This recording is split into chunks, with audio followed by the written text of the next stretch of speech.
Raghu sir, ಈಗ ಇಲ್ಲಿರುವಂತ ಅಷ್ಟು ಪ್ಯಾನಲಿಸ್ಟ್ಗಳ ವಾದ ಏನ್ ಗೊತ್ತಾ, ಕಾಂಗ್ರೆಸ್ ಯಾಕ್ರಿ ವಿರೋಧ ಮಾಡ್ತಾ ಇದೆ ಅಂತ ನಾನು ಪ್ರಶ್ನೆ ಮಾಡಿದೆ. ಯಾಕಿಷ್ಟು ತೀವ್ರವಾಗಿ ವೀರ್ ಸಾವರ್ಕರ್ ಅವ್ರನ್ನ ಒಪ್ಪಿಕೊಳ್ಳುವ ಪರಿಸ್ಥಿತಿ ಕಾಂಗ್ರೆಸ್ ನಲ್ಲಿ ಇಲ್ಲ ಅಂತ ಅಂದ್ರೆ ಅದಕ್ಕೆ ಒಂದೇ ಒಂದು ಕಾರಣ ಕೊಡ್ತಿದ್ದಾರೆ ಸರ್.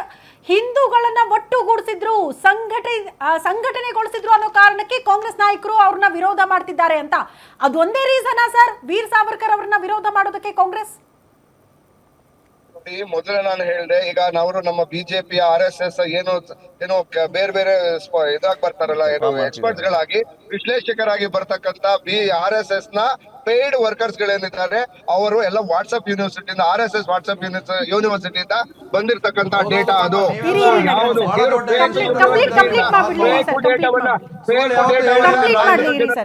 ರಾಜ್ಯದ ಜನತೆಗೆ, ದೇಶದ ಜನತೆಗೆ ಯಾವಾಗ ಚುನಾವಣೆ ಬರುತ್ತೆ, ಯಾವ ರಾಜ್ಯಗಳಲ್ಲಿ ಚುನಾವಣೆ ಬರುತ್ತೋ ಆಗ ಈ ರೀತಿಯ ಗಲಾಟೆಗಳು, ಈ ರೀತಿಯ ಜಗಳಗಳು, ಈ ರೀತಿಯ ಚರ್ಚೆಗಳು ಬರ್ತವೆ. ಮೊದಲನೇದಾಗಿ ಹೇಳ್ತಾರೆ, ಇದು ಬಿಜೆಪಿ ನಾಯಕರುಗಳಿಗೆ ಇತಿಹಾಸದ ಬಗ್ಗೆ ಜ್ಞಾನನೇ ಇಲ್ಲ. ಯಾಕೆಂದ್ರೆ ಸ್ವಾತಂತ್ರ್ಯ ಹೋರಾಟ ಮಾಡಿದ್ರೆ ತಾನೆ ಹಿಸ್ಟ್ರಿ ಕ್ರಿಯೇಟ್ ಮಾಡಿದ್ರೆ ತಾನೆ ಹಿಸ್ಟ್ರಿ ಓದಕ್ ಗೊತ್ತಿರೋದು. ಸೊ ಹಾಗಾಗಿ ಅವರು ನೆಹರು ಅವರು 17 ವರ್ಷ ಜೈಲಿನಲ್ಲಿದ್ರು. ಜೈಲಿನಲ್ಲಿ ಯಾಕಿದ್ರು? ಬ್ರಿಟಿಷ್ ವಿರುದ್ಧ ಹೋರಾಟ ಮಾಡಿದ್ದಕ್ಕೆ ತಗೊಂಡೋಗಿದ್ರು. ಮಹಾತ್ಮ ಗಾಂಧೀಜಿ ಅವರು ಈ ದೇಶಕ್ಕೆ ಅಹಿಂಸಾ ತತ್ವವನ್ನು ಕೊಟ್ಟರು, ಇಡೀ ಪ್ರಪಂಚಕ್ಕೆ 15 ದಿವಸ ಎಂತ ಶಿಕ್ಷೆ 2 ಕಾಲಪಾನ ಸಜೆ ದೇಶಕ್ಕಾಗಿ ಎಂತ ಮಹಾನ್ ಭಾವ ಸ್ವಾಮಿ. ನೀವು ಒಂದ್ಸತಿ ನೆಕ್ ಬಂದ್ಬಿಡಿ ಅವ್ರದ್ದು. Make in India concept Mahatma Gandhiji ಅವ್ರದ್ದು. Make in India is a Mahatma Gandhiji's idea. ಸ್ವತಃ ಏನೋ ಸ್ವದೇಶಿ ವಸ್ತುಗಳನ್ನ ನಾವೇ ಉತ್ಪಾದನೆ ಮಾಡಬೇಕು. ದೇಶ ವಿಭಜನೆ ಆಗಿದ್ದು ಕೂಡ ಅವ್ರದೇ ಅಂತ ಹೇಳ್ಬಿಡಿ. ಮಹಾತ್ಮ ಗಾಂಧೀಜಿ ಅವರು ಇಸ್ಲಾಮಿಕ್ ತುಷ್ಟೀಕರಣ ಅವ್ರದೇ ಅಂತ ಹೇಳಿ, ಅಂದ್ರೆ ಬ್ರಿಟಿಷ್ ವಲಯಕ್ಕೆ ಅವ್ರದೇ ಅಂತ ಹೇಳಿ, ನಾನು ಕೊನೆವರೆಗೂ ಬಟ್ಟೆನ ತೊಡೋದಿಲ್ಲ ಅಂತ ಹೇಳಿ ಕೇವಲ ಒಂದು ಕಚ್ಚೆ ಪಂಚೆಯಲ್ಲಿ ಜೀವನವನ್ನು ನಡೆದಂತ ಮಹಾತ್ಮ ಗಾಂಧೀಜಿ ಅವರ ಬಗ್ಗೆ ಮಾತನಾಡುವ ಬೂಟಿನೆಲ್ಲ ಅವರ ಕಾಲಿನ ಧೂಳಿಗೂ ಸಮ ಇಲ್ಲ ಬಿಜೆಪಿ ನಾಯಕರುಗಳು. ಮಹಾತ್ಮ ಗಾಂಧೀಜಿ ಬಗ್ಗೆ ಯಾರು ಮಾತಾಡ್ತಾ ಇಲ್ಲ, ನೆಹರು ವಿಚಾರ ಮಾತಾಡಿ ಸರ್. ಗಾಂಧೀಜಿ ಅವ್ರ ಬಗ್ಗೆ ಯಾಕೆ ಹೋಗ್ತೀರಿ? ಗಾಂಧೀಜಿ ಬಗ್ಗೆ ಯಾರು ಮಾತಾಡ್ತಾ ಇಲ್ಲ, ಗಾಂಧೀಜಿ ಬಗ್ಗೆ ಯಾರು ಪ್ರಸ್ತಾಪ ಮಾಡಲಿಲ್ಲ. ಗಾಂಧೀಜಿ ಬಗ್ಗೆ ಮಾತಾಡಿಲ್ಲ, ಮಾತಾಡ್ತಾರೆ, ನೆಹರು ಅವ್ರ ಬಗ್ಗೆ ಮಾತಾಡ್ತಾರೆ.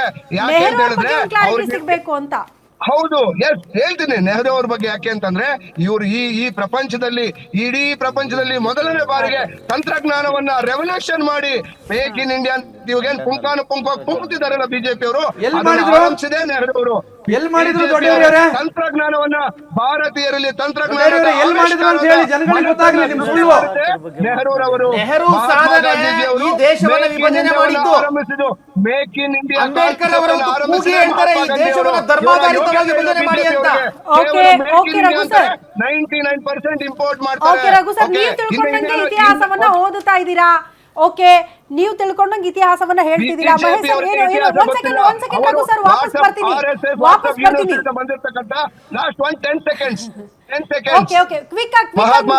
ಬಿಜೆಪಿ ಮತ್ತೆ RSS ನ ಫೇಕ್ ಯೂನಿವರ್ಸಿಟಿಯಿಂದ ಬಂದಿರತಕ್ಕಂತ ಮಾಹಿತಿಗಳಿವು. ನಿಮ್ಮವ್ರು ಬರ್ದಾರಲ್ಲ, ಅದಕ್ಕೇನ್ ಹೇಳ್ತೀರಿ? ನಿಮ್ಮವ್ರು ಬರ್ದಾರಲ್ಲ 15 ದಿವಸಕ್ಕೆ ಸಾಕು ನನಗೆ, ನಂದು 2 ಕಾಲಪಾನ ಸಜೆ ಆಗಿದೆ, ಸಾಕಾಗಿದೆ ಅಂತ ಯಾರು ಬರ್ದ್ರು? ಬರ್ಕೊಟ್ರು ಅದನ್ನ. ಲಕ್ನೋ ಜೈಲಿನಲ್ಲಿ 17 ವರ್ಷ ಯಾಕಿರ್ತಿದ್ರು ಬ್ರಿಟಿಷ್? ಇಷ್ಟೊತ್ತು ನೀವು ಹೇಳಿದ್ರೆ ಕೇಳಿಸ್ಕೊಂಡ್ವಿ. ನಿಮ್ ಕಮೆಂಟ್ ಕೊಡಿ ಸರ್. ಮೇಡಮ್, ಎಲ್ಲಿವರೆಗೆ ಕಾಂಗ್ರೆಸ್ ಪಕ್ಷ ಮಧ್ಯಪ್ರಾಚ್ಯ ದೇಶಗಳಿಂದ ಬಂದಂತವರನ್ನ ತಮ್ಮ ಹೃದಯದಲ್ಲಿ ದೊಡ್ಡೇರಿಯವರೇ ಕೇಳಿಸ್ಕೊಳ್ಳಿ, ಎಲ್ಲಿಯವರೆಗೆ ಭಾರತ ದೇಶದ ಕಾಂಗ್ರೆಸ್ ಪಕ್ಷ ಮಧ್ಯಪ್ರಾಚ್ಯ ದೇಶಗಳಿಂದ ಬಂದಂಥವರನ್ನ ನೀವು ಹೃದಯದಲ್ಲಿ, ಆತ್ಮದಲ್ಲಿ ಎಲ್ಲಿಯವರೆಗೆ ಇಟ್ಕೊಂಡು ಪೂಜೆ ಮಾಡ್ತೀರೋ ಅಲ್ಲಿಯವರೆಗೆ ಹಿಂದುತ್ವದ ಈ ಭಾರತ ದೇಶದಲ್ಲಿ ನಿಮ್ಮ ಖಂಡಿತ ಪ್ರಾತಿನಿಧ್ಯಕ್ಕೆ ನೀವೇ ಆತ್ಮಾಹುತಿ ಮಾಡ್ಕೊಂಡಂಗೆ. ದಯವಿಟ್ಟು ಹೇಳ್ತೀನಿ ದೊಡ್ಡೇರಿಯವರೇ, ಇವತ್ತು ನಿಮ್ಮ ಆತ್ಮಾಹುತಿಗೆ ಕಾರಣ ನಿಮ್ಮ ಈ ಪುಣ್ಯ ಭೂಮಿಯಲ್ಲಿ ಇಟ್ಕೊಂಡು ಈ ಮಧ್ಯಪ್ರಾಚ್ಯ ದೇಶಗಳನ್ನ ಆತ್ಮದಲ್ಲಿ ಇಟ್ಕೊಂಡಿರೋದು ಒಂದು. Shruti madam, the second part is ಇವತ್ತೇನು ನಾವು ಇವ್ರ ಬಗ್ಗೆ ನಾವು ಮಾತನಾಡ್ತಾ ಇದ್ದೀವಿ.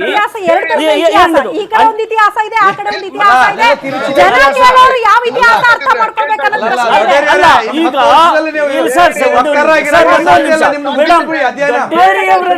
ಅಂಡಮಾನ್ ಜೈಲಿಗೆ ಒಂದೇ ದಿನ ಹೋಗಿದ್ ಬರಕ್ ಕೇಳಿ. ದೊಡ್ಡೇರಿ ಅವರೇ, ಅಂಡಮಾನ್ ಜೈಲನ್ನ ನೋಡ್ಕೊಂಡು ಒಂದು ದಿನ ಹೋಗಿದ್ ಬನ್ನಿ.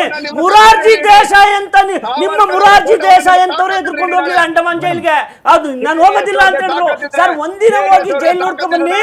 ಆ ಜೈಲಲ್ಲಿ ವೀರ ಸಾವರ್ಕರ್ ಇದ್ರಂತೆ ಅಂತ ಹೇಳೋದಕ್ಕೆ ಮುರಾರ್ಜಿ ದೇಸಾಯಿ ರವರೇ ಎದುರು ಗಡಗಡ ಅಂತ ಅಂತದ್ರಲ್ಲಿ ಅಂತ ಜೈಲಲ್ಲಿ 10 ವರ್ಷಗಳ ಕಾಲ ಇದ್ದು ಈ ದೇಶವನ್ನ ಪ್ರತಿನಿಧಿಸಿ ಪಾರ್ಲಿಮೆಂಟ್ ಚುನಾವಣೆ ಇದು ಏನು ಒಂದು ವಿಭಜನೆಗೆ ಸುಧಾರಣೆಗಳಿಗೆ ತಿಲಾಂಜಲಿಯನ್ನ ಇಟ್ಟು ಈ ದೇಶಕ್ಕೋಸ್ಕರ ಒಂದು ಮಾತು ಹೇಳ್ತಾರೆ ಮೇಡಮ್, ಇದನ್ನ ಹೇಳ್ಬಿಡ್ತೀನಿ.